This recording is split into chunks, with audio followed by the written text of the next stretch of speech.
अस्सलाम वालेकुम दोस्तों, क्या आपने कभी खुद को रात के किसी पहर जागते हुए पाया है जब आपको ये लगा हो कि आप हरकत नहीं कर सकते या फिर मदद के लिए चीख नहीं सकते? ये भयानक लम्हा स्लीप पैरालिसिस के नाम से जाना जाता है और लगभग 5 में से 1 बंदा इस प्रोसेस को अपनी लाइफ में जरूर एक्सपीरियंस करता है। लेकिन इस अजीब फिनोमिनन के पीछे असली कहानी क्या है, जानेंगे आज के इस वीडियो में। दुनिया भर में लोग स्लीप पैरालिसिस को अलग अलग तरीकों से समझते हैं। इजिप्ट में अक्सर जिन, जो कि एक सुपरनेचुरल हस्ती है, इससे जोड़ते हैं।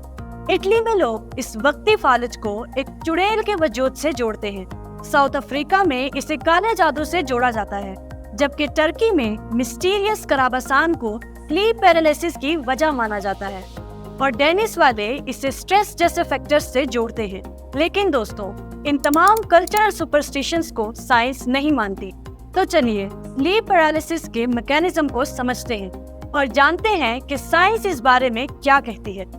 ये तब होता है जब आपका दिमाग जाग रहा होता है, जबकि आपकी बॉडी कुछ वक्त के लिए एक टेम्परेरीली पैरालाइज्ड स्टेट में चली जाती है। जी हाँ, आपने सही सुना, आपकी बॉडी को कुछ देर के लिए फालिज लाहिक हो जाता है। और दोस्तों, आपको ये जानकर हैरत होगी कि ये फालिज आपके जिस्म के लिए बहुत जरूरी है।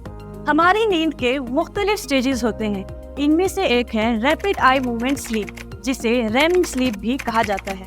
अक्सर ख्वाब हमें इसी स्टेज में दिखते हैं। हम नींद में अपने ख्वाब को सच समझ रहे होते हैं और हम इसके रिस्पॉन्स में कोई एक्शन लेते हैं। फॉर एग्जाम्पल, आप ख्वाब देख रहे हैं जिसमें आप किसी से लड़ रहे हैं। अब रिस्पॉन्स में जब आप उस शख्स को मारना चाहते हैं तो हो सकता है आपका हाथ दीवार पर या किसी हार्मफुल चीज से टकरा जाए। इस मसले से निपटने के लिए हमारे दिमाग के पास एक क्लेवर सॉल्यूशन है, दैट इज टेम्परेरी पैरालिसिस। आपके तमाम मसल्स पैरालाइज हो जाते हैं, जिससे आपके हाथ पांव की मूवमेंट रुक जाती है और नतीजतन आपकी बॉडी सेफ रहती है। अमूमन हमारे ख्वाब का जो दौरानिया होता है, हमारा ब्रेन उसी हिसाब से हमारी बॉडी को टेम्परेरीली पैरालाइज्ड कर देता है। लेकिन कभी कभी ये मैकेनिज्म फेल हो जाता है, जिसमें हमारी आंखें नॉर्मल टाइम से जल्दी खुल जाती है और हमारा जिस्म अभी भी पैरालाइज स्टेट में ही होता है, जिसमें हम अपने आप को हकीकत और ख्वाब की दुनिया के बीच में महसूस करते हैं। ऐसी सिचुएशन में एंट्री होती है हेलुसिनेशन की। हेलुसिनेशन एक ऐसी कंडीशन है जिसमें हमारे सेंसेस फाल्स परसेप्शंस दे रहे होते हैं। उमूमन 3 तरह के हेलुसिनेशंस आप स्लीप पैरालिसिस के दौरान महसूस करेंगे। Number 1, intruder hallucination. इसमें आप एक अनजान वजूद को अपने कमरे में महसूस करते हैं, हालांकि ये जस्ट एक हेलुसिनेशन है।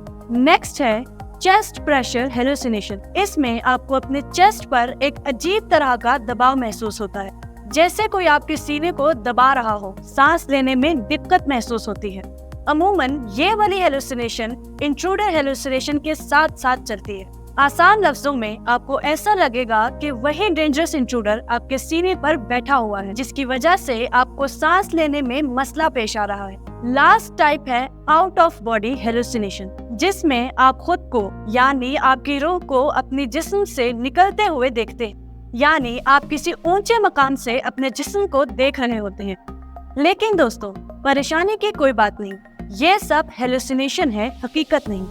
क्योंकि आप एक ऐसी स्टेट में होते हैं जहां बॉर्डर लाइन ड्रा करना मुश्किल हो जाता है कि आप सो रहे हैं या जाग रहे हैं। स्लीप पैरालिसिस की मुख्तलिफ वजूहात हो सकती हैं, like insomnia, disrupted sleep patterns, जिसे मुख्तलिफ शिफ्ट्स में काम करने वाले वर्कर्स एक्सपीरियंस करते हैं, नार्कोलेप्सी, एंग्जाइटी वगैरह। अगली बार अगर आप इस स्टेट से गुजरे तो समझ जाएं कि ये सिर्फ एक टेम्परेरीली पैरालाइज स्टेट है जो खुद ब खुद ठीक हो जाती है। दोस्तों, क्या आप कभी इस कंडीशन से गुजरे हैं? अगर गुजरे हैं तो कमेंट सेक्शन में अपना एक्सपीरियंस जरूर शेयर करें।